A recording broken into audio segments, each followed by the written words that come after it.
ఏమండి సెక్యూరిటీ ఎవరికి ఉంటుందండి? నాకు ఉంటుందా? వీళ్ళకు ఉంటుందా? ఉండదుగా. మీ మంత్రులు పోయినా కూడా మాకు ఉండదు. కానీ as ex chief minister Z+ security ఉంటుంది. ఎక్స్ చీఫ్ మినిస్టర్ గారికి Z+ సెక్యూరిటీ ఉంది. ఇప్పుడు ఆయన not only ex chief minister, ఒక ఎక్స్ చీఫ్ మినిస్టర్ గారి కుమారుడు, దివంగత రాజశేఖర రెడ్డి గారి కుమారుడు. ఆయనకు ఒక Z+ సెక్యూరిటీ అనేది ఉంది. ఇవాళ కనపడలే. ఎందుకు కనపడలేదంటే పర్మిషన్ తీసుకోలేదంట. ఒక్కడు రాలేదండి, ఒక్క వ్యక్తి కూడా పోలీసులు రాలా. కానీ కొంతమంది వచ్చారు, నేను చూసా, మఫ్టీలో వచ్చారు. వచ్చి డోళ్ళ పైకి ఎగరేశారు.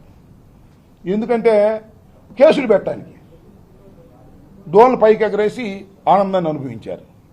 ఎవరిది డైరెక్షన్ అంతా? హోంమంత్రి గారు అనుకున్నారా? కాదు. నారా లోకేష్ గారి వికృతానందం కోసం చేస్తున్నటువంటి పని.